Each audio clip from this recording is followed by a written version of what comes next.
Bismillahirrahmanirrahim. Assalamualaikum warahmatullahi wabarakatuh. Alhamdulillahillazi bini'amatihi tatimmus salihat. Alhamdulillah hamdan thayyiban mubarakan fih kama yuhibbu rabbuna wa yardah. Asyhadu an la ilaha illallah wahdahu la syarikalah wa asyhadu anna Muhammadan abduhu wa rasuluh. Allahumma salli wa sallim ala nabiyyina wa habibina Muhammadin wa ala alihi wa ashabihi wa man tabi'ahu bi ihsan ila yaumiddin wa ba'd. Fa inna asdaqal hadithi kitabullah wa khairul huda huda Muhammadin sallallahu alaihi wasallam. Syarrul umuri muhdatsatuha fa inna kulla muhdatsatin bid'ah wa kulla bid'atin dhalalah wa kulla dhalalatin finnar. Masyaallah ikhwah wal akhwat, kaum muslimin dan muslimat, ikhwan dan akhwat, pemirsa Najiyah TV yang dimuliakan oleh Allah Azza wa Jalla. Kembali kita mengucapkan segenap puji dan syukur kepada Allah atas izinnya kembali kita dapat berhadir di rumah Allah yang mulia ini untuk dapat mengikuti taklim yang rutin kita laksanakan di masjid kita ini. Kemudian kita kirimkan salawat dan salam kepada Nabi besar kita Muhammad sallallahu alaihi wasallam, pada keluarganya, para sahabatnya dan umatnya yang terus menjalankan tuntunan agamanya sampai akhir zaman. Bapak dan ikhwan yang dimuliakan Allah Subhanahu wa taala, sebelum kita memulai kajian, kepada para ummahat dan ikhwah sekalian yang memiliki anak, mohon diamankan karena ini mengganggu dari adab masjid kita. Dan kalau bisa dibawa keluar bermain untuk jangan mengganggu saudara-saudara kita yang sedang menyimak kajian. Dan ini adalah salah satu adab majelis ilmu yang harus kita kedepankan karena kita semua punya hajat dan tidak melarang anak-anak kita untuk sholat, untuk ke masjid, tetapi adalah untuk dijaga keamanannya agar mereka tidak mengganggu dan konsentrasi dari kajian majelis ilmu ini. Mohon pada para ummahat sekali lagi diingatkan agar segera mengamankan anak-anak kita yang berkeliaran di dalam masjid. Kalau bisa nanti dibawa keluar supaya ini jangan terekam, karena ini direkam oleh Najiyah TV, tentu nanti akan mengganggu keberlangsungan kajian kita. Barakallahu fikum jami'an. Kesempatan yang mulia ini kita setelah mengkhatamkan tentang wasaya salaf lisyabab yang dikarang oleh Syekh Abdul Razak bin Abdul Muhsin Al-Badar tentang wasiat-wasiat yang indah, untayan-untayan kata yang memberikan motivasi dan targhib kepada kita, tidak saja kepada para pemuda tetapi kepada kita semua agar termotivasi dalam beribadah dan menjaga adab-adab dan akhlak yang harus kita junjung tinggi, memanfaatkan kesempatan di sisa-sisa umur hidup kita ini untuk pengabdian kita kepada Allah Subhanahu wa taala. Ikhwah yang dimuliakan Allah, pada malam ini dan seterusnya insyaallah kita akan membahas sebuah kitab kecil, sebuah kutaib yang dikarang oleh Syekh Muhammad bin Shalih Al-Utsaimin rahimahullah, yang beliau mengarang kitab dengan judul yaitu Hukuk Da'at Ilaihal Fitrah wa Qaradha Syariah. Hukuk, hak-hak yang diseru oleh fitrah dan dikuatkan oleh syariat, yang diikrarkan, yang dikuatkan oleh syariat Islam. Ini sebagaimana kita ketahui singkat ya, biografi dari Syekh Muhammad bin Shalih Al-Utsaimin, di mana kita ketahui ya secara singkatnya beliau memiliki nasab ya, beliau adalah Abu Abdillah, jadi kunyahnya adalah Abu Abdillah. Muhammad bin Shalih Al-Utsaimin Al-Wahibi At-Tamimi. Jadi dia kabilahnya At-Tamim, Bani At-Tamim. Jadi nanti juga kepada Ibnu Taimiyah, ya. Dan kelahirannya, beliau dilahirkan di kota Unaizah, salah satu kota di Arab Saudi, pada tanggal 27 Ramadan tahun 1347 Hijriah, 1347 Hijriah. Nah, kalau kita lihat, beliau itulah salah satu dari Hay'ah Kibar Ulama, ya, dan dikenal oleh seluruh dunia Islam. Beliau meninggalkan karangan-karangan dan kitab-kitab yang menguatkan kita untuk mengikuti jalan Rasulullah SAW dalam bermanhaj. Dan ini buah karya beliau terus ada dan dibaca oleh para penuntut ilmu, ya, dan menjadi referensi, marja, rujukan dengan fatwa-fatwa beliau yang menyejukkan kita semua. Nah, kita lihat di awal muqaddimah ini, beliau setelah memuji Allah dan menyanjungnya dan mengucapkan salawat kepada Rasulullah SAW, kemudian dia mengatakan dalam muqaddimah kitabnya ini, amma ba'du, adapun sesudahnya, fa inna min mahasina syariatillahi ta'ala mura'atul adli wa ita'i kullu dhi haqqin haqqahu min ghairi ghulu wala taksir, ya. Sesungguhnya di antara keindahan syariat ini, yaitu keindahan syariat Allah Subhanahu wa taala, itu mura'ah, itu memelihara, menjaga keadilan, menegakkan keadilan dan memberi keadilan itu kepada yang berhak untuk menerimanya. Kullu dhi haqqin haqqo. Jadi begitu kesempurnaan syariat Islam dan keadalah, ya, dan memberikan ke sesuatu itu pada sesuai dengan tempatnya, tanpa ada berlebih-lebihan dan tanpa pula mengurangi. Dia tidak ghulu dan tidak taksir. Ghulu itu berlebih-lebihan dalam syariat dan tidak pula mengurangi. Tapi dia adalah tawassut, yaitu pertengahan. Begitu syariat Islam yang mulia. Nanti di sini akan jelas mana orang yang ghulu dalam beribadah, berlebih-lebihan, dan mana yang memudah-mudahkan, ya. Kelompok yang meringan-ringankan syariat Islam, dan ada lagi kelompok yang memberat-beratkan agama. Maka prinsip kita ahlu sunnah wal jamaah, agama yang hak ini, itu adalah tawassut, dia di pertengahan. Maka Allah Subhanahu wa taala, faqad amara Allah bil adli wal ihsan wa ita'i dzil qurba. Maka Allah Subhanahu wa taala menyuruh untuk berlaku adil dan berbuat baik. Kita diperintahkan oleh Allah Subhanahu wa taala untuk menegakkan keadilan seadil-adilnya. Maka disinilah kesempurnaan Islam, tidak memandang, ya, dalam perkara menegakkan keadilan tidak pandang bulu. Maka ini telah dijelaskan oleh Rasulullah SAW bagaimana keadilan dalam Islam itu ditegakkan, ya, tidak pandang bulu kalau keadilan itu. Dan hatta Rasulullah SAW dalam menegakkan keadilan ini, kalaupun anaknya berbuat melakukan kecurangan, ya, seperti hadis beliau sallallahu alaihi wasallam, "Lau anna Fatimah saraqat laqata'tu yadaha." Seandainya Fatimah binti Muhammad itu mencuri, akan aku tegakkan had atasnya. Di situ bentuk bahwa ketegasan Rasulullah sallallahu alaihi wasallam dalam menegakkan keadilan.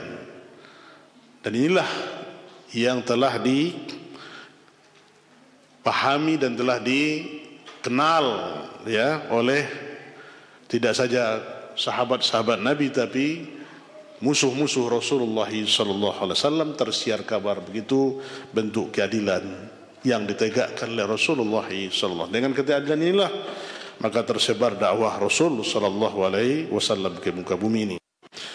Nah, kemudian dia berbuat baik. Bagaimana kebaikan yang ditegakkan oleh Rasulullah sallallahu alaihi wasallam. Dan ini kalau kita runut ikhwas sekalian, kita kaji lembar demi lembar tausiah dan nasihat hadis-hadis Rasulullah sallallahu untuk menganjurkan kita untuk berbuat ihsan, berbuat baik. Dan salah satu pilar ibadah itu adalah yaitu al-ihsan, yaitu berbuat baik. Ya, rukun Islam, kemudian rukun iman, kemudian rukun ihsan. Maka Islam menganjurkan kita untuk terus berbuat baik. Kepada siapa? Berbuat baik kepada karib kerabat, ya, dzil qurba, zawil qarabah. Wa bil adli bu'ithati rusul unzilatil kutub. Nah, dengan menegakkan keadilan inilah, untuk menegakkan keadilan inilah Rasul-Rasul diutus ke muka bumi ini, untuk menegakkan keadilan. Wa unzilatil kutub, dan diturunkan Al-Quran dan kitab-kitab sebelum kitab Al-Quran kepada para anbiya, para rasul semuanya. Itu tujuan diturunnya Al-Quran dan diutusnya para rasul itu membawa keadilan ke muka bumi. Maka para rasul semuanya adalah menegakkan keadilan. Di saat kezaliman melanda dunia, ya kan Rasulullah, para rasul diutus oleh Allah untuk menegakkan keadilan. Maka syariat Islam yang terakhir yang dibawa oleh Rasulullah SAW setelah masa fatrah, setelah masa yang lama, setelah Isa bin Maryam masa fatrah tidak ada nabi, maka terakhir diutuslah Rasulullah SAW untuk menegakkan keadilan di muka bumi setelah kelaliman dan kezaliman melanda seluruh negeri. Tidak memandang lagi hak-hak kemanusiaan, tidak lagi memandang mana kebenaran, tapi yang kuat berkuasa, yang kaya, ya, berjaya, semua itu ditentukan oleh kehidupan dunia. Maka disitulah bentuk-bentuk kezaliman sebelum diutusnya Rasulullah SAW kita kenal dalam tarikh sejarah Islam. Penindasan orang-orang lemah, orang-orang kuat, ya, kelaliman, kezaliman yang terus ada. Maka diutuslah Nabi kita yang mulia sallallahu alaihi wasallam membawa cahaya risalah untuk menegakkan al-adalah, menegakkan keadilan di muka bumi ini. Maka diturunkan Al-Quran sebagai hujjah, sebagai dalil kepada kita dalam meniti hidup ini di bawah bimbingan tuntunan hukum-hukum Allah Subhanahu wa taala. Wa qamati umuri dunya wal akhirah, maka ditegakkanlah perkara-perkara khususan dunia dan akhirat. Maka di dalam Al-Quran sudah termaktub semua perkara-perkara tentang bagaimana perkara-perkara dunia ini dan nanti juga perkara-perkara akhirat. Kalau kita mau mengetahui bagaimana kehidupan akhirat nanti, kita baca Al-Quran. Kita baca Al-Quran, kita baca tafsirnya, maka kita akan mengetahui begitu kehidupan nanti yang akan kita jalani di akhirat. Setelah kita diwafatkan oleh Allah, melewati alam barzah, melewati yaumul bi'sah dan seterusnya etape kehidupan kita nanti sampai kita dimasukkan ke dalam jannah dan na'imul jannah dan kenikmatan-kenikmatan yang akan didapatkan oleh kita manusia yang beriman dan bertakwa kepada Allah, yaitu terkala kita dimasukkan ke dalam jannahnya. Perkara dunia, hukum-hukum yang berkaitan dia dengan muamalah, dengan adab dan akhlak, semuanya ini telah dijelaskan Rasulullah SAW dalam menjabarkan Al-Quran, dan beliaulah yang menterjemahkan dan menjelaskan maksud kandungan Al-Quran. Maka kita tidak akan sampai memahami Al-Quran dengan benar kalau kita tidak merujuk, tidak melihat, tidak memperhatikan apa yang dijelaskan oleh Rasulullah SAW. Banyak kita yang semangat bahkan hafal Al-Quran, tetapi tidak paham dengan apa yang dimaksud, yang dituju oleh Allah Subhanahu wa taala. Maka ini nikmat yang harus kita syukuri tatkala kita diberikan hidayah untuk memahami sunnah Rasulullah sallallahu alaihi wasallam. Maka segala perkara urusan dunia telah dijelaskan, disyarahkan oleh Rasulullah dalam sunnahnya. Maka ini ya, tidak ada lagi perkara-perkara urusan dunia ya, kecuali telah dijelaskan oleh Rasulullah kaidah-kaidah halal dan haram ya, bagaimana hukum-hukum yang terkandung di dalam Al-Quran dan hadis Rasulullah sallallahu alaihi wasallam ya, tidak saja masalah kekinian tetapi masalah nanti kontemporer, dan semuanya itu sudah dijelaskan oleh Rasulullah sallallahu alaihi wasallam. Inilah para ulama al-mujtahid bersungguh-sungguh untuk mengeluarkan hukum-hukum dari kaidah-kaidah yang dikeluarkan, yang ditetapkan oleh Rasulullah sallallahu alaihi wasallam dalam hadisnya. Tidak semuanya hukum hari ini yang ada di dalam Al-Quran, tapi nanti itu berdasarkan penelusuran para ulama menjelaskan dari generasi ke generasi, dari masa ke masa, dari zaman ke zaman, sehingga pemahamannya akan tetap ada sampai ditegakkannya hari kiamat. Maka ini adalah salah satu ya keberuntungan kita, ikhwas sekalian yang dimuliakan Allah, nikmat yang harus kita syukuri tatkala kita ditunjukkan oleh Allah kepada pintu hidayah memahami sunnah ini. Nah, wal adlu i'ta'i kulli dhi haqqin haqqahu. Jadi keadilan ini adalah kata beliau itu memberikan segala sesuatu itu kepada yang berhaknya. Siapa yang berhak? Apa hak Allah yang harus kita tunaikan?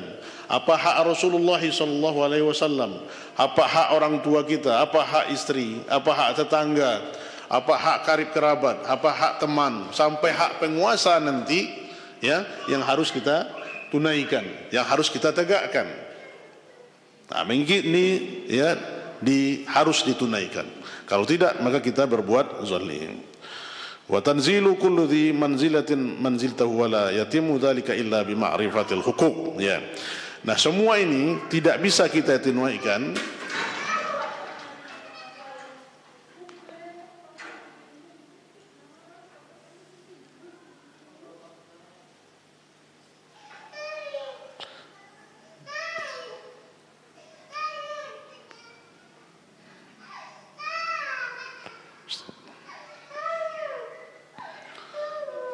Nah, kita lanjutkan. Jadi semua keadilan tidak bisa kita dudukkan kecuali dengan mengetahui ma'rifah, mengetahui hak-hak. Illa bi ma'rifatil huquq, untuk mengetahui hak-hak itu sehingga kita akan memberikan kepada yang berhak untuk menerimanya. Nah, jadi ikhwas sekalian, untuk mengetahui hak Allah itu apa, maka dengan kita mengetahui dengan ilmu apa yang hak Allah atas kita, apa hak Rasul ya.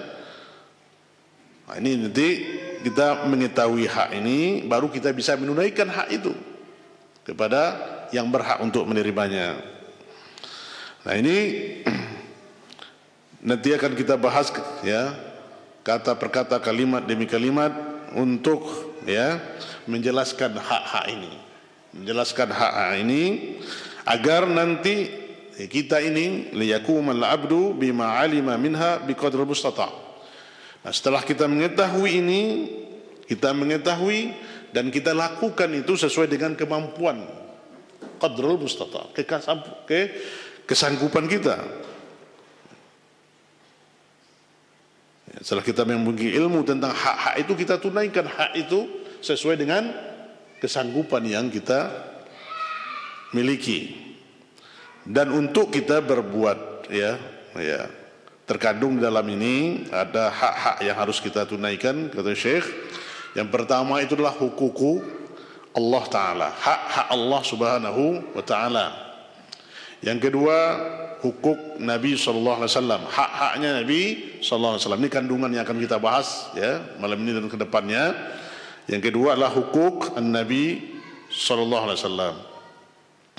Yang ketiga adalah hukukul walidain, hak-hak kedua orang tua. Yang keempat, hukukul aulad, yaitu hak-hak anak, hak-hak anak. Yang kelima, hukukul aqarib, yaitu hak karib kerabat.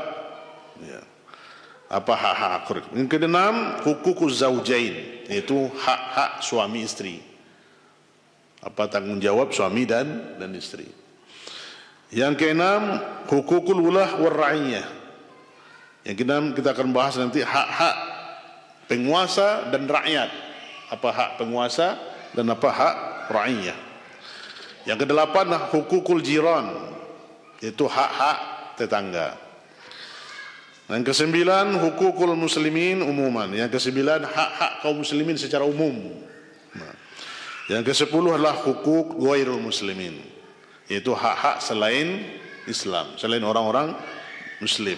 Nah, inilah poin 10 poin yang dijelaskan oleh Syekh, ya. Semoga nanti kita diberi waktu dan taufik oleh Allah untuk membahas poin demi poin. Inilah hak-hak hadhil hukukul lati nuridu an natanawaluha bil bahthi ala wajhil ikhtisar. Inilah nanti hak-hak yang kita inginkan untuk membahasnya dan secara ringkas kita akan uraikan, kata Syekh. Nah, selesai mukaddimah ini, ikhwas sekalian muliakan Allah Subhanahu wa taala, kita masuk kepada hukuk yang pertama, al-haqqul awwal. Al-haqqul awwali haqqullahi ta'ala. Hak yang pertama adalah hak Allah Subhanahu wa taala. Ikhwas sekalian muliakan Allah Subhanahu wa taala, Syekh mengatakan hadzal haqqu ahaqqul huquq wa aujabaha wa a'zamaha. Ini adalah hak dan hak yang paling tinggi, hak yang paling wajib, yang paling agung untuk ditunaikan oleh makhluk, oleh seorang hamba. Hak ya Allah, hak kita kepada Allah. Li'annahu haqqullah ta'ala al-khaliqul azim al-malik al-mudabbir li jamil umur.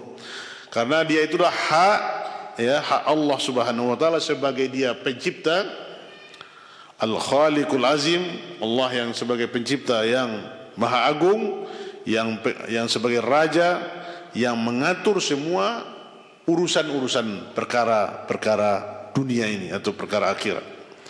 Nah, inilah hak Allah sebagai pencipta kita, Allah sebagai penguasa dan mengatur semua urusan manusia. Nah, hakul malik hakul mubin, hak, ya. Hakul malik, ya, itu nama al-malik, nama Allah Subhanahu wa taala, hakul mubin, ya.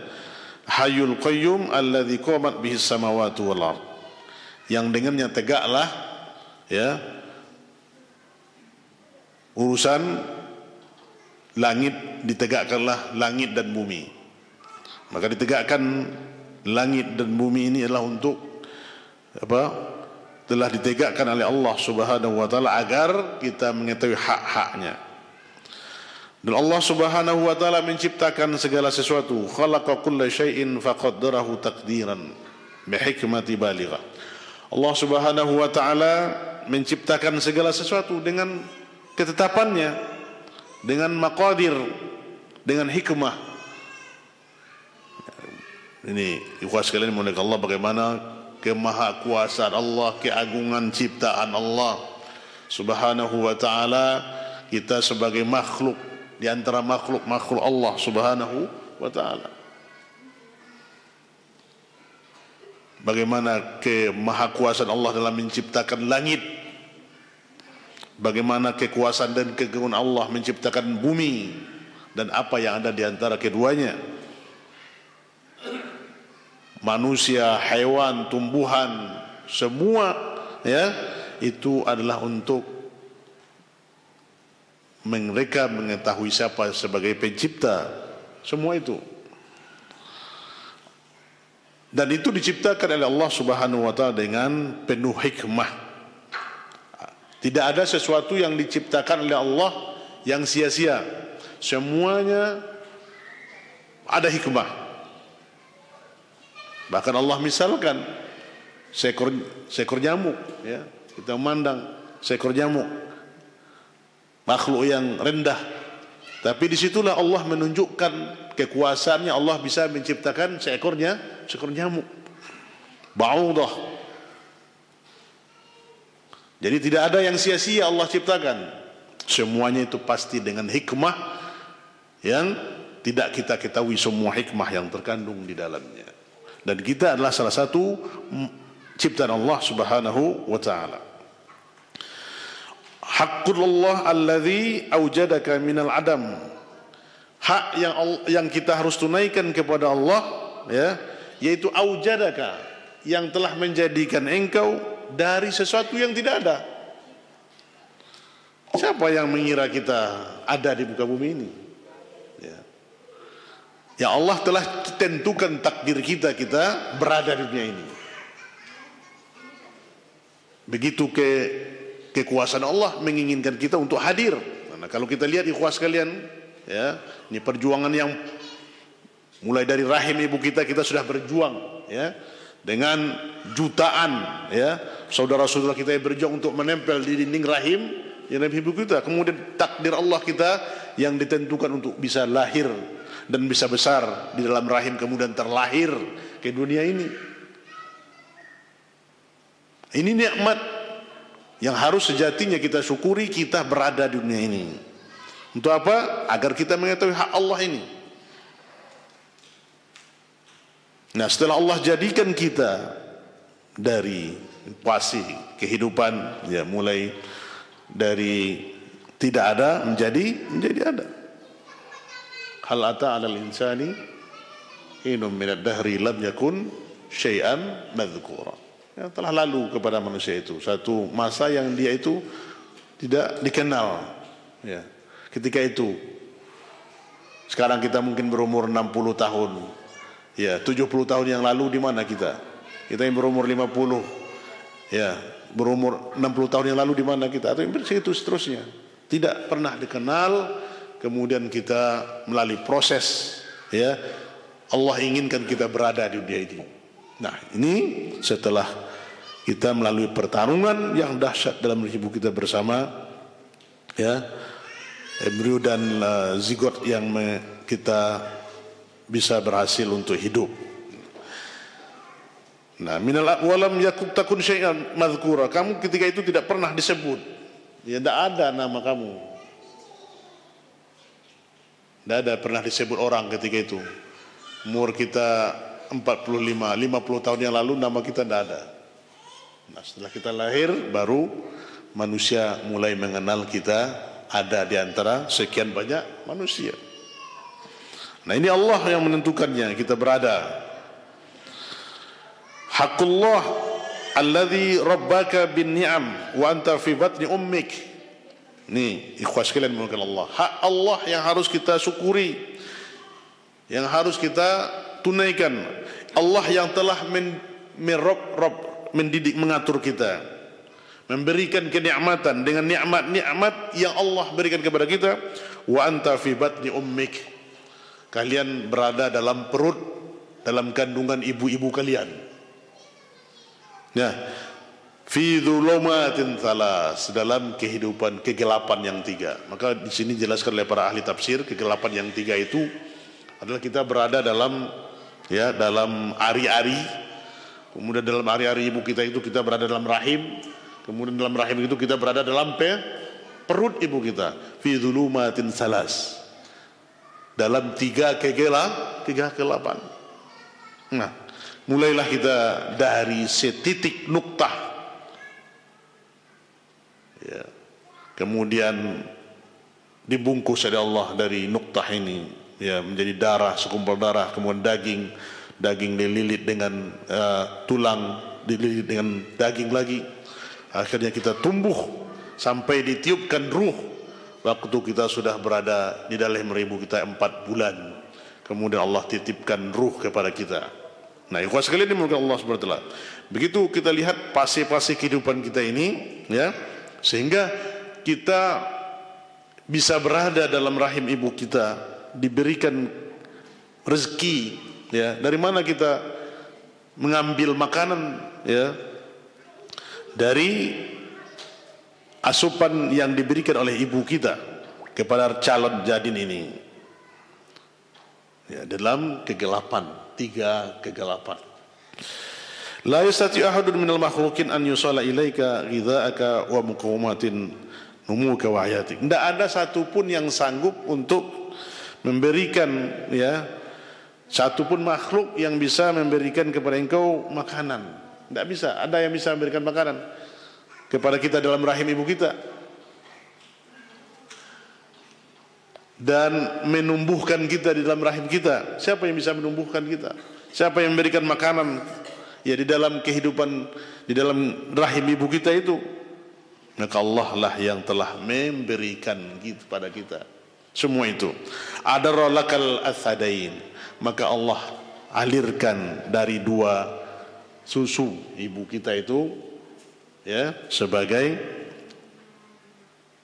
makanan yang Allah takdirkan untuk diminum oleh bayi setelah dia lahir dari 2 susu ibu kita. Ibu kita itulah yang telah memberikan ya air susunya sehingga kita menjadi kuat,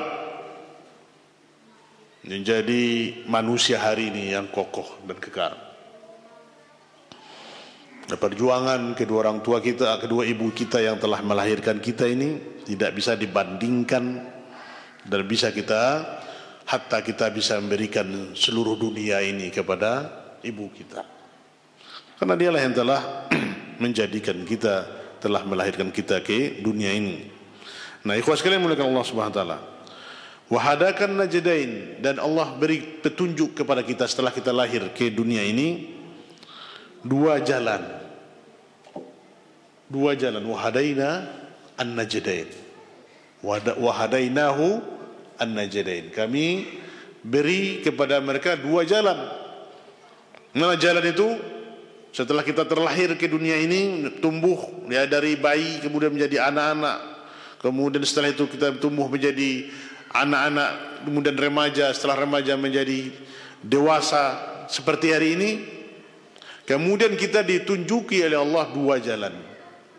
Mana jalan itu? Jalan yang selamat dan jalan yang tersesat. Maka kalau kita alhamdulillah diberi petunjuk untuk menempuh jalan yang selamat. Ini dibimbing kita oleh Allah untuk menuju jalan selamat, meniti jalan keselamatan. Ini tepat sekali moto kita Najia insyaallah ya. Meniti jalan keselamatan, bukan mencari juru selamat. Ini ada pula yang melesetkan mencari juru selamat. Ya, kita meniti jalan selamat. Nah, jadi 2 jalan yang Allah berikan. Mana kalau kita menempuh jalan selamat, kita ujungnya akan selamat sampai nanti kita dimasukkan ke dalam jannah. Kalau kita meniti jalan yang sebelah kiri, ya, kita akan masuk ke dalam azab yang pedih nanti di akhirat kelak. Nah, ikhwah sekalian yang dimuliakan Allah, ini yang ya penting kita untuk ketahui dengan hidayah dari Allah Subhanahu wa taala menunjuki kepada kita yaitu pintu untuk jalan selamat. Ikhwati wa akhwati azilakum jami'an, kita lanjutkan. Ya Allah Subhanahu wa taala yang memberikan kepada kita hidayah 2 jalan, dan dengan jalan yang selamat kita dapat meniti ini sehingga memberikan keselamatan kepada kita fid darain, di dunia dan di akhirat. Kemudian Allah Subhanahu wa taala telah memberikan kepada kita wasahhara lakal abwain. Allah berikan kepada kita 2 orang tua. Ditakdirkan kita memiliki orang tua. Itu ayah dan bapak kita. Jelas nasab kita. Ditakdirkan dengan pernikahan mereka itu kita ada di dunia ini. Dan dengan kasih sayang keduanya memelihara kita, membesarkan kita sampai kita menjadi orang-orang besar, sampai kita bisa ya untuk melanjutkan kehidupan ini. Dan Allah berikan kepada kita nikmat ya, dengan nikmat-nikmat yang banyak yang tidak bisa kita hitung, nikmat yang diberikan Allah kepada kita. Wal aklu wal fahm. Kemudian Allah berikan kepada kita akal dan pemahaman.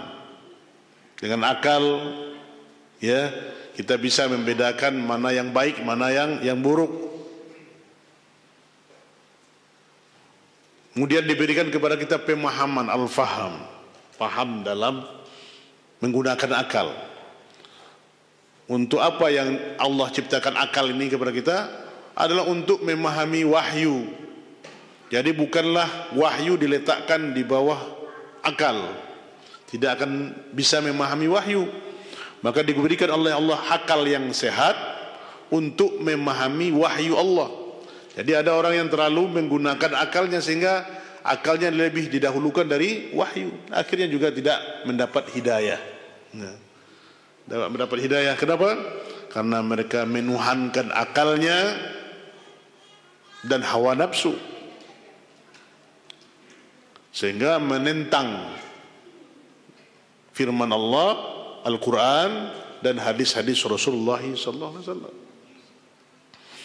Ya ikhwah sekalian dimuliakan Allah, banyak ya kita lihat, jangankan ya yang belajar di perguruan tinggi umum, bahkan di perguruan tinggi Islam pun ya subhanallah,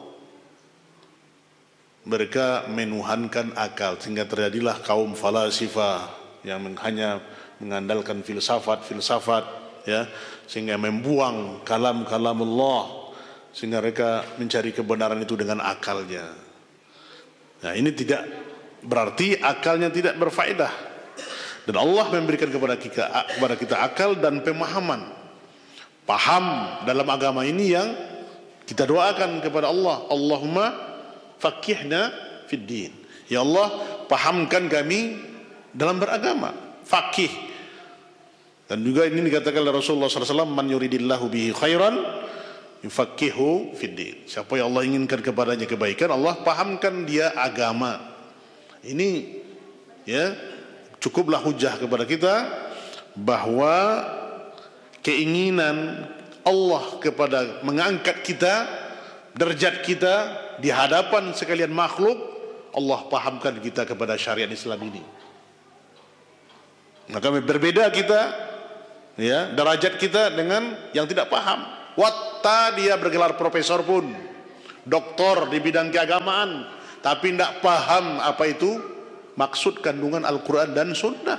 Biarlah kita tidak ya sampai sedetail sehebat mereka, tapi kita memahami Al-Quran, memahami wahyu, paham. Ini yang kita minta. Ikhwah sekalian, pemahaman yang lurus, dan ini berkaitan dengan hidayah, ya, hidayah dari Allah untuk memahami ini.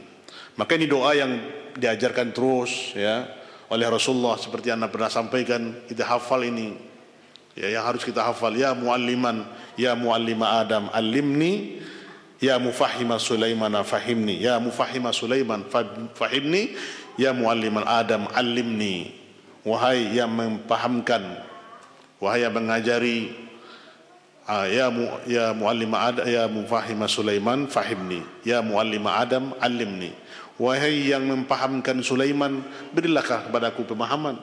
Wahai yang mengajarkan Nabi Adam, ajarkanlah kepadaku ilmu. Memperbanyak doa terus kepada Allah agar kita diberi pemahaman yang benar. Nah, sekali memuliakan Allah, inilah ya yang harus kita kedepankan terus untuk kita tuntut dan doa kepada Allah Subhanahu wa taala. Wa'adaka liqabuli dzalika wal intifa' bihi. Maka Allah memberikan kepada kita ya semua itu untuk kita terima dan bermanfaat kepada kita. Ya, dengan akal kita mulai tumbuh tadi, dari yang tidak berakal menjadi orang yang berakal. Coba lihat bayi, ada akalnya enggak? Ya, tidak mengerti. Kemudian dari tidak tahu sama sekali, kemudian Allah berikan kepadanya akal dan pemikiran dan pemahaman. Allah Subhanahu wa taala katakan dalam surah An-Nahl ayat 78, An-Nahl ayat 78 Allah katakan, wallahu akhrajakum min butuni ummahatikum la ta'lamuna syai'a wa ja'ala lakumus sam'a wal absara wal afidah la'allakum tashkurun. Allah lah yang telah mengeluarkan kalian dari perut-perut ibu kalian. Kalian tidak memiliki pengetahuan, tidak memiliki sesuatu pengetahuan. La ta'lamuna syai'an. Kalian tidak memiliki ilmu sesedikit pun. Kemudian Allah jadikan kepada kalian pendengaran. Kemudian Allah berikan kepada kalian pendengaran, Allah jadikan kepada kalian penglihatan, pendengaran dan hati. Mudah-mudahan kalian menjadi orang-orang yang bersyukur. La'allakum tashkurun. Menjadi orang-orang yang bersyukur. Maka kita menggunakan mata, menggunakan pendengaran, menggunakan hati agar membimbing kita untuk bersyukur kepada Allah Subhanahu wa taala. Nah, ini ya orang-orang yang menggunakan pendengarannya, matanya dan hatinya untuk memahami kalamullah, sehingga dia bersyukur kepada Allah Subhanahu wa taala. Wa qalilun min ibadiyasy syakur. Sedikit, amat sedikit sekali kata Allah di antara hamba-hambaku itu bersyukur. Tidak paham, tidak mau berterima kasih ya kepada Sang Pencipta. Melanggar syariat Allah Subhanahu wa taala, tidak paham apa tujuan dia diciptakan oleh Allah. Nah, ini yang harus kita pahami ikhwas sekalian, agar kita terus bersyukur kepada Allah. Maka kita doa terus kepada Allah di dalam solat kita, di dalam tempat-tempat istijabah. Dan doa yang diajarkan oleh Rasulullah sallallahu alaihi wasallam, Allahumma a'inni ala dzikrika wa syukrika wa husni ibadati. Ya Allah, bantu, tolong aku ya Allah. Allahumma a'inni ala dzikrika, untuk selalu berzikir kepadamu, ingat kepadamu, bersyukur kepadamu. Ya, Allahumma a'inni ala dzikrika wa syukrika wa husni ibadati, dan sebaik-baik beribadah kepada Engkau ya Allah. Nah, ini agar apa? Agar kita hati kita ini sedang dibimbing oleh Allah untuk selalu bersyukur. Ini di akhir fi duburi kulli salatina. Harus kita baca di setiap akhir salat kita menjelang salam setelah tasyahud, maka kita minta agar kita dikokohkan oleh Allah ya kekuatan untuk berzikir, ingat selalu kepada Allah dan bersyukur. Nah, ikhwas sekalian, falau hajaba anka fatluhu taraful ain lahakat. Kalaulah sekiranya kata Syekh, sekejap mata saja Allah angkat ya keutamanya dari engkau akan binasa. Subhanallah. Sekejap mata saja Allah angkat dari kita ya nikmatnya itu, maka kita akan celaka. Sekejap mata. Tidak apa, kita lihat musibah ya, musibah. Hanya dalam sekejap mata musibah terjadi ya, bagaimana kehancuran yang kita saksikan. Kalau Allah berkehendak, apabila Allah ingin membinasakan suatu kaum, Allah binasakan mereka sekejap mata. Diri kita tidak tahu kita ikhwas sekalian yang apa yang menimpa diri kita. Tidak bisa kita memastikan hidup kita besok akan bisa bernapas. Kalau Allah berkehendak untuk mencabut ruh kita malam ini, apa yang kita persembah dan hadapkan nanti kepada Allah Subhanahu wa taala. Maka inilah sadari ya, begitu lemahnya kita, begitu rapuhnya kita. Tidak ada kekuatan kita kepada Allah. La haula wala quwwata illa billah. Tidak ada daya dan upaya kita kecuali kekuatan dari Allah. Ini yang terkadang kesombongan yang ada di hati kita, terkala kita sudah ya mengakui ananiyah yang ada dalam hati kita, keakuan ini akan menyebabkan kesombongan. Inilah yang dipraktekkan oleh iblis, laknatullah alaihi, ananiyah, kesombongan. Kenapa? Karena dia pantas dihormati, lebih pantas dihargai. Nah, maka timbul kesombongan ini sehingga membinasakannya. dari dia berkehidupan yang bahagia, kehidupan nikmat, ya, kehidupan di surga, menikmati semua fasilitas surga, tapi karena dia disuruh sujud oleh Allah untuk kepada Nabi Adam, timbul kesombongan karena dia merasa lebih mulia dari Adam. Adam diciptakan oleh Allah dari tanah, dia diciptakan dari api, tetapi dia berani membangkang perintah Allah yang memberikan semuanya kepadanya, kenikmatan. Dia rela untuk diazab oleh Allah selama-lamanya nanti di akhirat, di dalam neraka, dan diazab selama-lamanya. Dia tahu konsekuensi ini, tapi nilai kesombongan inilah, maka mahal nilai kesombongan itu. Nilai kesombongan itu amat mahal. Maka kita tidak pantas untuk memakai kesombongan ini, dan termasuk kita nasihatkan diri kita semua agar kita dijauhkan oleh Allah dari hati kita ini untuk ananiyah ini. Akulah yang pantas dihormati, akulah yang pantas dihargai, akulah yang pantas disanjung, ya. Aku yang berkuasa, aku yang berjaya, dan semua kata-kata ini yang harus kita buang dari hati kita. Kita tidak ada apa-apanya. Nah, kalau ada orang yang memuji kita, maka cepat puji Allah Subhanahu wa taala.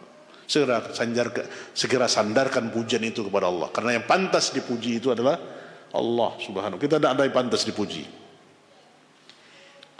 Terkadang kita, ya, merasa tidak baik kalau tidak dihargai, dihormati oleh orang lain. Nah, ini timbul hasad, kesakit hati kita. Nah, ini yang penyakit yang berbahaya sekali. Nah, kalau seandainya Allah menghalangi, lau manaka rahmah lahzah, kalau Allah larang dari rahmatnya sedikit saja, lamma ishta, kau tidak akan bisa sanggup untuk hidup. Ya, Allah halangi rahmat sedikit saja dari kita tidak bisa hidup. Nah, bagaimana? Allah cabut sedikit rahmatnya di kita. Nah, coba lihat ikhwas sekalian, ya. Allah tarik sedikit saja, tidak enak selera untuk makan misalnya, dicabut sedikit, apa yang dikasih orang lain tidak mau makan, ya. Sehingga gimana? Nah, sedikit saja rasa dicabut nih, rasa tidak enak. Subhanallah, nilainya sangat mahal. Maka orang kaya-kaya yang punya berduit tapi tidak bisa makan yang enak-enak, subhanallah, ya, duit banyak berlipat semuanya, tapi tidak boleh makan ini, tidak boleh makan itu, ya. Bahkan ada yang dilarang makan garam. Masya Allah, itu apa uang? Itu apa uang berlipat-lipat yang disimpannya? Kalau sedikit saja dicabut oleh Allah, tidak ada nilainya lagi kekayaan yang dia miliki itu. Yang dia cari banting peras keringat siang malam untuk mencari yang nikmat, kemudian Allah cabut sedikit, rasa tidak enak makan. Subhanallah. Pernahkah kita ikhwas sekalian 1 atau 2 hari merasakan dicabut oleh Allah rasa tidak enak ini? Pernahkah kita mengalaminya? InsyaAllah, ya, kalau kita mengalami, itulah nikmatnya sehat, ya. Maka kita tidak sanggup, ya, kalau sedikit saja dicabut oleh Allah. Maka untuk itu, fa idza kana hadzal fadlullah alaika rahmatuhu bika fa inna haqqahu alaika al-a'zamul huquq, kata Syekh. Maka dengan keutamaan Allah ini atasmu dan rahmatnya, ya, yang telah Allah berikan kepada engkau, maka sesungguhnya haknya Allah atas engkau itu sangat besar. Maka hak Allah kepada kita itu adalah seagung-agungnya hak, ya. Karena kita sudah mengetahui tadi hak nikmat yang diberikan Allah kepada kita itu. Karena dia telah menjadikan kita, li'annahu haqqun ijadika wa idadika wa amdak. Dialah yang telah menjadikan, ya, hak Allah telah menjadikan kita, menyiapkan kepada kita semuanya, memberikan rezeki, ya. Dan Allah Subhanahu wa taala tidak menginginkan sedikit pun dari kita rasa, atau Allah tidak ingin menerima balasan dari kita. Setelah Allah berikan semuanya kepada kita secara cuma-cuma, secara gratis, Allah tidak ingin dia tidak ingin diberi makan rasa terima kasih. Allah tidak butuh kepada untuk diberikan makanan atau rasa terima kasih, ya. Li'annahu la yuridu minka rizqan wala it'aman, karena Allah tidak butuh kepada engkau rezeki darimu dan juga tidak makanan yang kau akan berikan, ya. Subhanallah. Ini yang Allah katakan dalam surat Tuhan ayat 132, la nas'aluka rizqan nahnu narzuqaka wal akibatu littaqwa. Kami tidak meminta kepada engkau rezeki, ya. Kamilah yang memberi rezeki kepada kalian, dan semua akibat itu adalah untuk orang-orang yang bertakwa. Ikhwas sekalian, maka semuanya itu harus kita syukuri. Allah inginkan kepada kita ucapan terima kasih, ya. Nah, ini karena akalnya yang pun Tuhan itu perlu dikasih makan. Masya Allah. Tidak profesor tapi mengasih makan Tuhan. Pagi dikasih makan, ya. Coba antum lihat, Insya Allah. Pagi kasihnya Tuhannya apa? Roti, ya, makan yang lezat-lezat. Ya, sore dikasih lagi. Allahu Akbar. Na'udzubillah. Nah, kita berlindung, ya. Inilah, ya, pintu hidayah yang akal mereka terkungkung dalam kebodohan, kejahilan dengan kesyirikan. Kaya, berkuasa, memiliki semuanya, tapi akalnya jahil. Ya, lihat. Masa patung dikasih makan? Masuk akal enggak, ikhlas sekalian? Ya. Dia saja nggak mau makan, letakkan makanan yang enak situ. Pagi, ya, dikasih. Tapi kalau menempel lalat nanti berarti dia sudah makan. Jahil, murad, udah bodoh tambah bodoh lagi. Nah, inilah orang-orang ahlus syirik. Ada zaman sekarang nih, masih banyak, subhanallah. Ya, lebih banyak mereka ketimbang kita umat Islam. Maka ini nikmat di atas Islam yang harus kita syukuri. Wa inna ma yuridu minka syai'an, kata Syekh, sesungguhnya dia inginkan, Allah menginginkan daripada kita itu adalah satu, maslahatahu aidatun ilaik. Itu kemasalahannya nanti juga akan datang kepada kalian. Efeknya juga untuk kalian nanti. Yuridu minka, dia ingin kepada engkau apa? Anta'budahu wahdahu la syarikalah. Kalian beribadah kepadanya dan tidak berbuat syirik kepadanya dengan segala sesuatu. Ini hak Allah yang harus kita tunaikan. Allahu khaliquna wa raziqun. Allah yang menciptakan kita dan memberi rezeki kepada kita. Maka hak Allah atas kita, kita beribadah kepada Allah tanpa berbuat syirik dengannya, dengan sesuatu apapun. Ini yang diinginkan oleh Allah. Ini adalah ta'abudiyah, dengan beribadah, ya, mengikhlaskan tauhid hanya kepada Allah Subhanahu wa taala, tanpa ada tergantung, ya, kepada sesuatu apapun selain Allah Subhanahu wa taala. Allah tidak ingin dia disekutukan dengan apapun, hatta dengan malaikat yang paling dekat pun. Maka Allah tidak rela diduakan dalam ibadah. Ini yang diabadikan oleh Allah dalam surah Az-Zariyat, yang kita coba hafalkan dan kita baca terus. Wa ma khalaqtul jinna wal insa illa liya'budun ma uridu minhum min rizqin wa ma uridu an yut'imun innallaha huwar razzaq dzul quwwatil matin. Ini Allah katakan dalam surah Az-Zariyat. Dan tidaklah aku ciptakan jin dan manusia kecuali untuk beribadah, ai liwahiduni, agar mereka mentauhidkan aku.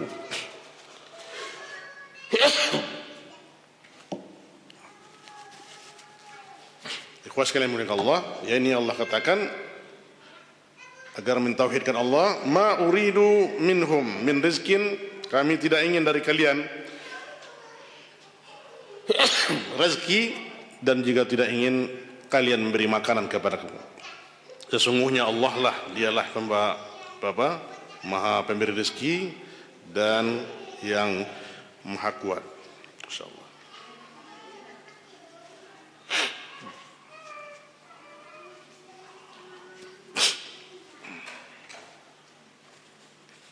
Afan, ada resep bau. Karena saya singkat sensitif, meja kita meja baru ya, jadi sensitif sekali dengan bau ini. Allahu Akbar. Ini ikhwan sekalian, kata Allah dalam surah Az-Zariyat ayat selanjutnya itu ayat 58, innallaha huwa razzaq, sesungguhnya dialah Allah yang maha pemberi rezeki dan dialah yang memiliki kekuatan yang nyata. Nah, apa kata Syekh dalam menafsirkan ayat ini? Yuridu minka an takuna abdan lahu. Dia ingin dari kita agar kita ini menjadi hamba bagi Allah bikulli ma'anil ubudiyah, setiap nama-nama yang untuk peribadatan. Jadi kita ingin jadi hamba. Kita sebagai makhluk ya jangan jadi sebagai, sudah jelas dia sebagai makhluk mau menjadi khalik, ya, menjadi pencipta, mau disembah. Selain Allah adalah makhluk dan mereka itu wajib beribadah kepada Allah Subhanahu wa taala. Jangan kita ya mengaku pula sebagai pencipta dan mau disembah. Nah, ini yang terjadi ikhwah sekalian. Ya. Akhirnya nanti nilai kesombongan itu mau menuhankan, dia dijadikan Tuhan selain Allah.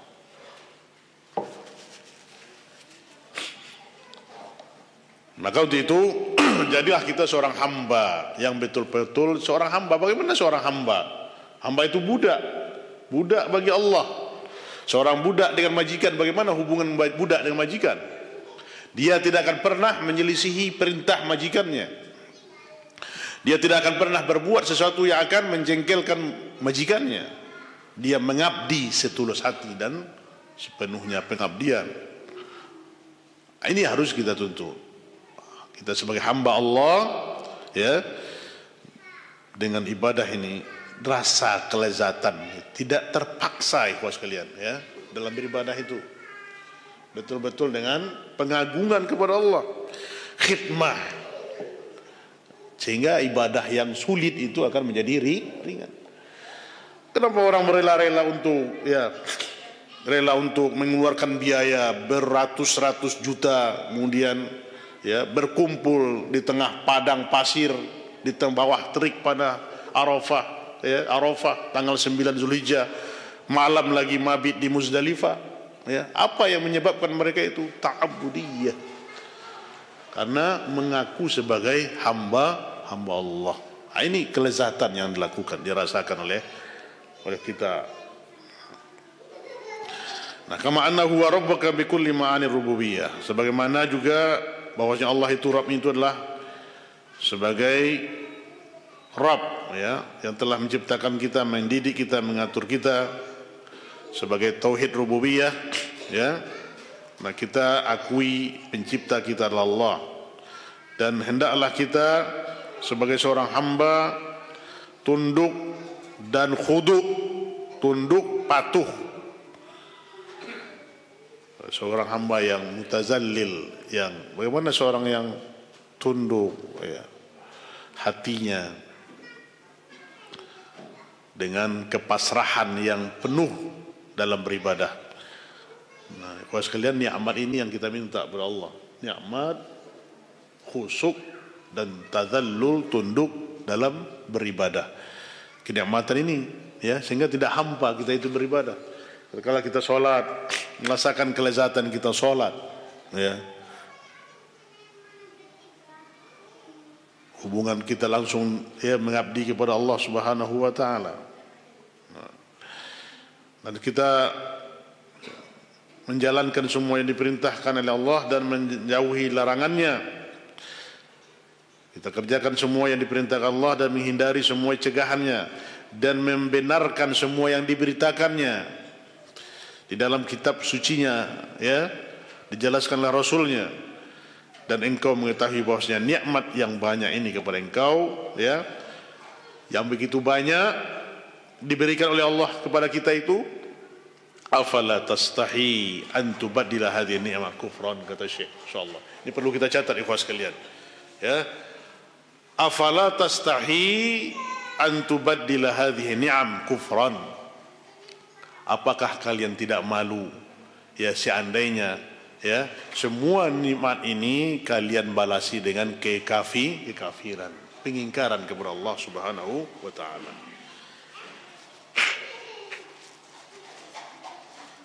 Allah berikan kepada kita semua nikmat-nikmat tadi, kemudian kita balas dengan kekafiran dan pengingkaran. Tidak mengakui Allah sebagai Rabb kita. Kita memaksiati Allah Subhanahu wa taala, tidak mau tunduk dan patuh kepadanya, tidak mau beribadah. Ya, ini semua nikmat yang kita diberikan oleh Allah dibalasi dengan kekufuran, pengingkaran. Nauzubillah. Faliyadu billahi min zalik. Nah, lau kana ahadun minan nas alaika. Nah, ini kata Syekh, ya. Seandainya lah, ini betul pemikiran kepada kita ikhwas sekalian. Seandainya seorang manusia yang memberikan keutamaan, menolong engkau dengan sesuatu, dia telah menolongmu, menolong hajat kebutuhan kita, ya, membantu kita dalam menyelesaikan masalah kita. Apakah engkau tidak malu, ya, untuk memberikan kepadanya maksiat, ya, atau menyelisihinya, ya, dengan orang yang telah berbuat baik kepada kita? Pantaskah kita untuk berbuat buruk? Ada orang yang menolong kita, menyelesaikan masalah kita, ya, kemudian setelah kita selesai dari masalah itu, kita dibantu, kemudian kita berbuat buruk kepadanya. Hayat, subhanallah, inilah manusia yang tidak berterima kasih. Banyak ada seperti itu, ya. Ada istilah kita seperti kata pepatah, seperti melepaskan anjing terjepit. Nah, itu apa artinya? Itu filosofi. Sudah dilepaskan, malah dia yang digigit. Ada, anak kalian lihat kemarin itu sebuah anekdot, ya, seekor ular yang dia itu apa, dimasukin botol aqua dan tidak bisa keluar, ya, sehingga ular ini apa, susah untuk tertutup kepalanya. Orang-orang berada di sekitarnya, kemudian tidak satu pun yang berani untuk melepaskan tutup kepala ular itu sehingga lepas. Apa akibatnya?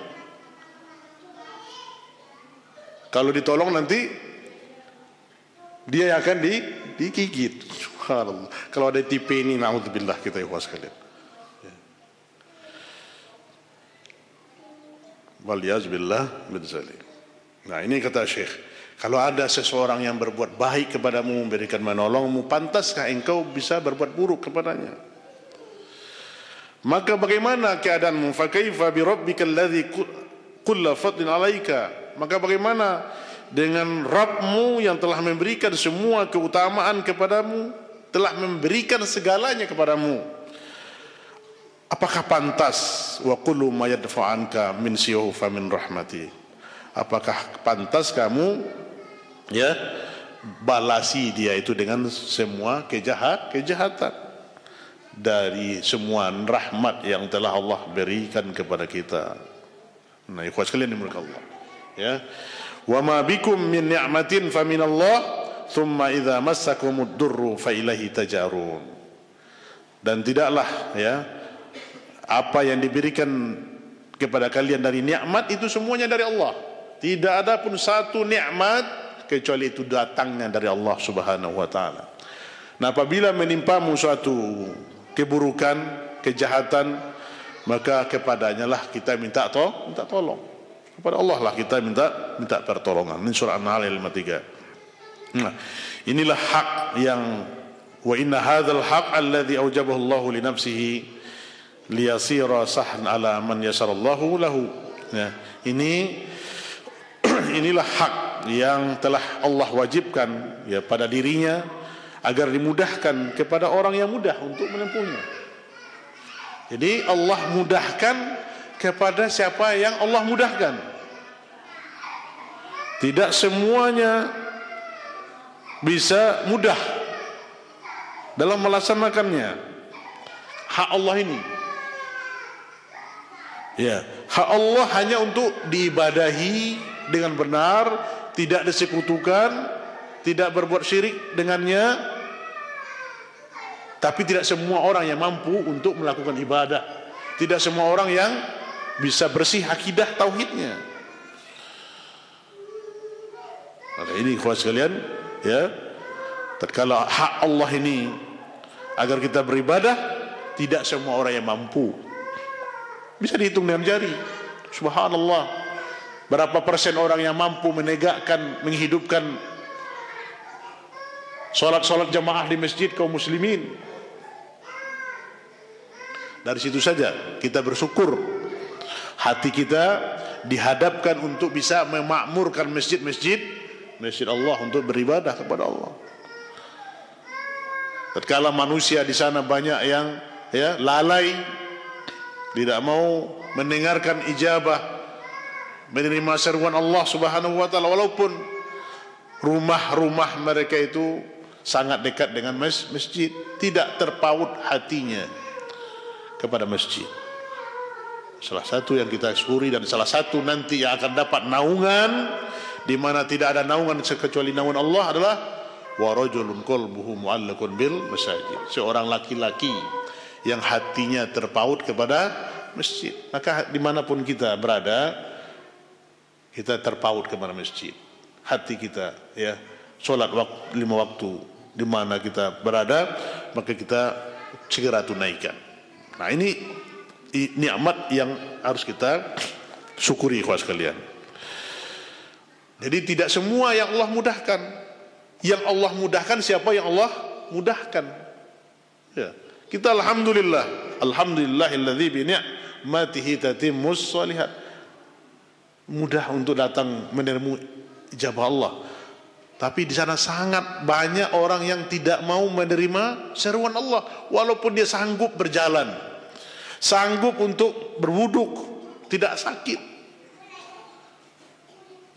Lihat saudara-saudara kita yang terkapar, mungkin hanya kerdipan mata saja tinggal, tapi tidak mau melalaikan sholat. Tidak mau meninggalkan sholat, walaupun hanya tinggal kerdipan matanya. Tapi dia tidak mau meninggalkan sholat. Lihat orang-orang sehat, ya, di sekeliling kita yang hari ini. Maka tidak pantas kita hargai orang seperti ini. Mereka aja tidak segan kepada Allah, apalagi sama kita. Ya, tapi muamalahnya benar, ya. Tidak ada apa kita dengan orang-orang yang dengan orang-orang yang meninggalkan syariat Allah. Maka kita cari mana yang ikhwan, yang sehati, yang semajlis, yang hati kita terpaut kepada beribadah kepada Allah. Maka tinggalkan tinggalkan mereka. Tidak perlu kita ambil mereka sebagai kawan, teman akrab dalam kehidupan ini, tapi hanya sekedar kita basa-basi sebagai manusia. Kenapa? Karena kepada Allah Al-Khaliq saja mereka tidak segan, apalagi kepada kita manusia. Nah, ini kan kuncinya, ikhwan sekalian, ya, dalam menghargai manusia. Nah, kemudian zalika bi anna Allah lam yaj'al fihi harajan wala dhayqan wala masyaqqah. Yang demikian itu Allah tidak akan menjadikan kepada kita, ya, kesempitan dan kesulitan, ya, tapi Allah akan berikan kepada kita kelapangan. Wajahidu fillahi haqqa jihadih, dan berjihadlah kalian kepada Allah dengan sebaik-baik, sebenar-benarnya jihad. Dan dialah yang telah memilih kalian, huwa jatabakum, dialah yang telah memilih kalian. Wa ma ja'ala 'alaikum fid din min haraj, dan Allah tidaklah menjadikan kepada kalian agama itu sebagai kesulitan. Agama nenek moyang kalian, millata abikum Ibrahim, agama nenek moyang kalian Ibrahim.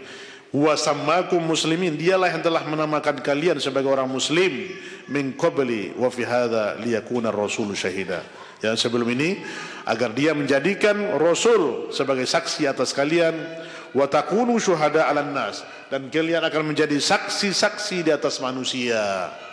Faqimus shalah, tunaikan salat, wa atuz zakah, keluarkan zakat, wa'tasimu billah, dan pegang eratlah tali atau agama Allah itu. Huwa maulakum, dialah yang menguasai kalian sebagai wali kalian. Fa ni'mal maula, maka sebaik-baik penguasa, wa ni'man nasir, dan sebaik-baik penolong. Allahu akbar. Ini ikhwas sekalian, ya, kita dalam berjihad, bersungguh-sungguhlah kita yang kita diberi hidayah hari ini. Wajtabakum, dia yang memilih kita. Subhanallah, ya, dia yang memilih kita untuk bisa menjalankan agama ini. Tidak ada dalam agama ini yang sulit. Majala, ya, wa majala alaikum fid din min haraj, tidak jadikan agama ini sulit. Tapi sangat sulit bagi orang yang tidak diberi petunjuk oleh Allah Subhanahu wa taala. Dan kita sebagai saksi, antum syuhada Allah fil ard, kalian adalah saksi-saksi Allah di muka bumi ini, ya. Maka terkala kita lihat saudara-saudara kita yang soleh meninggal dunia, kita saksi, ya, kita sebagai saksi itu dia adalah orang yang soleh. Lewat di depan kita jenazah yang dia itu orang maksiat, kita saksi Allah di muka bumi dia adalah pelaku maksiat. Maka hendaklah kita saksi Allah, ya, dan menjadikan kita orang-orang yang soleh. Inilah akidah yang tinggi, ya, iman yang kuat, iman yang hak, dan amal soleh yang terus akan berbuah kepada kita, ya. Dan akidatun qawama, yang akidah itu bersandar kepada dua ini perkara ini, ikhwas sekalian, yang harus kita pegang erat dua dalam beribadah ini. Al-mahabbatu wa ta'zim. Al-mahabbah wa ta'zim, dua landasan ini. Apa itu mahabbah? Kecintaan kita kepada Sang Khalik, kepada Allah. Mahabbah, rasa cinta. Bagaimana kita rasa cinta ini? Cinta ini hanya bisa kita rasakan dalam hati kita. Bagaimana kita mencintai sesuatu? Dzuk, rasa cinta kepada Allah, ya. Ini nikmat di atas nikmat, tidak ada lagi nikmat di atas itu. Bagaimana orang yang cinta kepada dunia, maka dia berupaya untuk menggapai cintanya itu, sehingga habis waktu, umur, dan semuanya hanya untuk mencari yang dia inginkan. Tapi tatkala kelezatan hati kita sudah mencintai Allah, subhanallah, tidak ada lagi, ya, yang terjadi di muka bumi ini, baik itu nikmat ataupun hal yang tidak kita sukai, semua itu kita landasi dengan nikmat. Kalau Allah berikan kepada kita nikmat, kita bersyukur. Ini pilar agama kita. Kita diberi nikmat, kita bersyukur. Kita diberi musibah, kita bersabar. Kemudian kita tersalah, kita beristighfar. Nah, ini tiga pilar seorang hidup. Dua ini mahabbah, cara cinta, dan ta'zim, pengagungan kepada Allah. Nah, kalau dua ini yang sudah ada di hati kita, mahabbah dan ta'zim, kita akan merasakan kelezatan dalam beribadah kepada Allah Subhanahu wa taala. Tapi kalau dua ini belum ada, ikhwas sekalian, hambarlah ibadah kita itu. Hanya seremonial, hanya rutinitas yang tidak berbekas, fal iyadzubillah min zalik. Maka untuk menuju makom ini butuh perjuangan, butuh latihan, butuh tarbiyah, sampai ke makom ini rasa mahabbah, cinta kita kepada Allah dan pengagungan kepada Allah Subhanahu wa taala. Tidak ada yang pantas kita cintai selain Allah, tidak ada yang pantas kita agungkan kecuali Allah Subhanahu wa taala. Nah, memang sangat mudah menyebutnya, tapi kalau kita resapi, ya, kita resapi, ini sangat butuh perjuangan kita. Nah, buahnya nanti kalau kita sudah merasakan mahabbah dan ta'zim, maka buahnya kepada kita itu adalah al-ikhlas wal muthabirah. Itu ikhlas dan penuh kesungguhan. Ikhlas dalam hati kita dalam menjalankan ibadah. Ya, ikhlas, tidak ada kita mengharapkan apa-apa dalam beribadah ini. Khamsu salawati fil yaumil walailah, 5 waktu sehari semalam kita tunaikan dengan penuh mahabbah dan cinta kepada Allah, pengagungan. Allah ampuni dosa kita, yughfarullahu bihinal khotoya. Allah ampuni segala dosa kita. Ya, 5 waktu sehari semalam itu dari satu solat ke solat berikutnya itu akan mengampuni dosa. Dengannya kita diampuni dosa kita oleh Allah dan akan diangkat derajat kita. Yarfa'u bihinna darajat. Diangkat derajat kita oleh Allah Subhanahu wa taala. Wa yuslu bihinnal qulub wal ahwal. Maka Allah akan perbaiki ya hati-hati kita dan keadaan kita. Maka seorang hamba menunaikan itu adalah dengan kadar kesanggupan dia.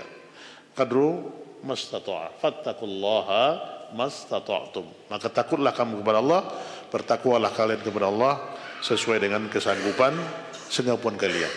Memang kita tidak bisa mencapai mungkin makom ini, ya, tapi kita butuh berlatih terus untuk sampai, untuk bisa rasa ta'zim dan mahabbah ini di hati kita.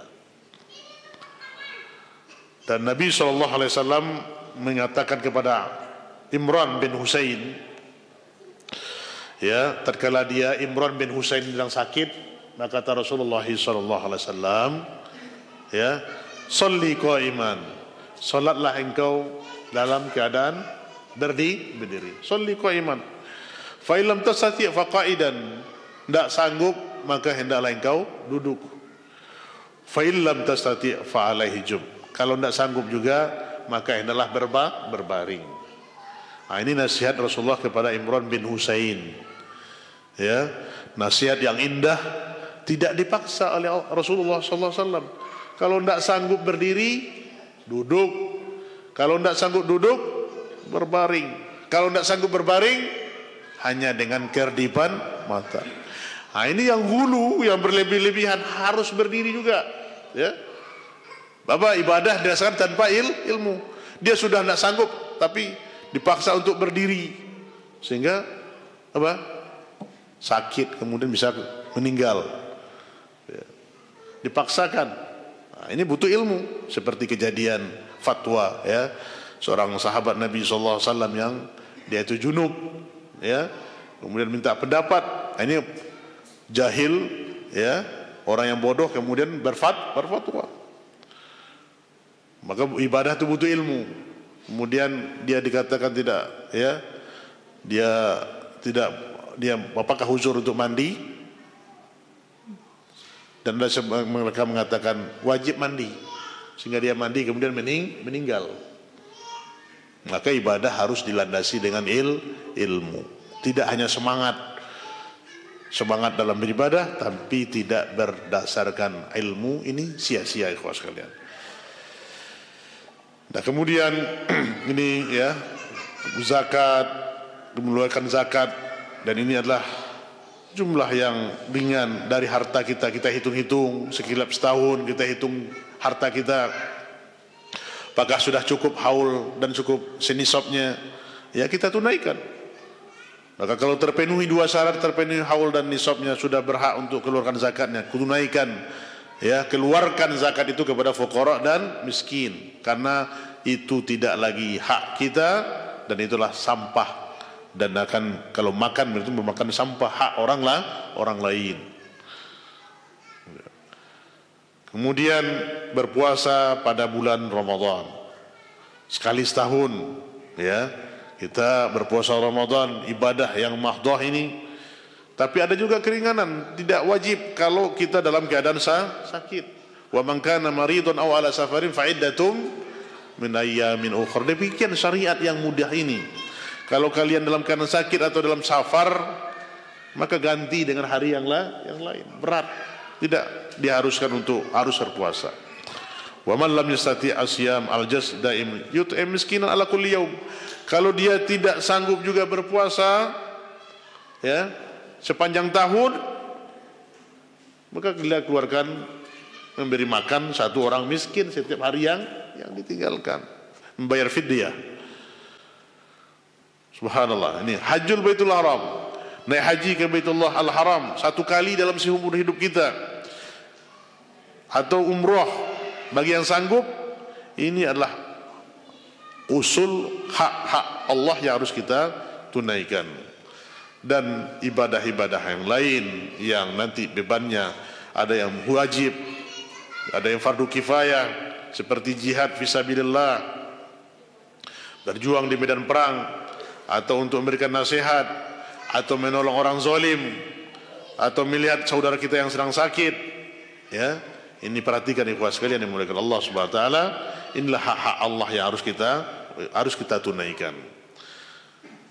Nah, apabila kita tunaikan ini, idza kumta fihi kunta sa'idan fid dunya wal akhirah wa najauta minan nar wa dakhalatal jannah. Kalau kalian tunaikan ini, ya, dengan penuh rasa ta'zim mahabbah tadi, kalian akan merasakan sa'id, kebahagiaan, mendapatkan sa'adah, kebahagiaan di dunia dan kebahagiaan di akhirat. Engkau akan selamat dari fitnah neraka dan Allah akan masukkan ke dalam jannahnya. Faman zuhziha 'anil nar wa udkhil jannah, ya, faqad faza wa mal hayatud dunya illa mataul ghurur. Ali Imran ayat 145. Allah katakan, barang siapa yang diselamatkan dari fitnah api neraka dan dimasukkan ke dalam surga, maka dia sungguh, ya, mendapatkan kemenangan yang besar, dan tidaklah kehidupan dunia ini adalah kecuali kesenangan yang menipu. Nah, ikhwah sekalian yang dimuliakan Allah Subhanahu wa taala, ini hak yang pertama yang harus kita sadari sebagai nasihat Syekh kepada kita, agar kita mengetahui hak Allah kepada kita adalah agar kita beribadah kepada Allah dengan penuh ketundukan, ya, ta'ziman wa mahabbatan wa ta'ziman. Itu dengan penuh kecintaan dan pengagungan kepada Allah, kita beribadah kepada Allah Subhanahu wa taala dan mentauhidkannya dan mengakui nikmat-nikmat yang begitu banyak yang diberikan Allah kepada kita dengan cuma-cuma. Maka kita harus balas dengan syukur, jangan balas dengan kekufuran dan pengingkaran, apalagi kemaksiatan yang kita lakukan. Semoga Allah senantiasa membimbing hati kita untuk senantiasa mengetahui hak Allah ini. Ketahuilah, inilah rahasia yang Rasulullah simpan, ya, kepada sahabatnya, yaitu engkau hanya beribadah kepada Allah dan tidak berbuat sekutu. Hakullah 'alal ibad wa hakul ibad 'ala Allah. Ya, apa itu hak Allah atas hamba dan apa hak hamba atas Allah? Hak Allah atas hamba agar kita beribadah kepadanya dan tidak berbuat syirik kepadanya dengan sesuatu apapun. Dan hak hamba atas Allah adalah Allah tidak akan mengazab orang yang berbuat syirik kepadanya dengan sesuatu apapun. Nah, ikhwas sekalian, mudah-mudahan, ya, hati kita dibimbing oleh Allah selalu untuk taat dan mengenal Allah sebagai Rabb kita. Dengan hak-haknya ini kita tunaikan dan beribadah dengan dilandasi ikhlas dan sesuai dengan sunnah Rasulullah sallallahu alaihi wasallam. Allah taala alam. Kita selesaikan baru satu pembahasan, yaitu hak Allah atas kita. Demikian mungkin ikhwah sekalian dimuliakan Allah Subhanahu wa taala kajian kita di malam hari ini. Semoga bermanfaat kepada kita semua dan khususnya pada anak sendiri. Benar ini datang dari Allah dan salah datang dari anak dan syaitan, namun ampun. Kita tutup dengan baca khatam majelis. Subhanakallahumma wa bihamdika asyhadu an la ilaha illa anta astaghfiruka wa atubu ilaik. Wabillahi taufiq wal hidayah. Wassalamualaikum warahmatullahi wabarakatuh.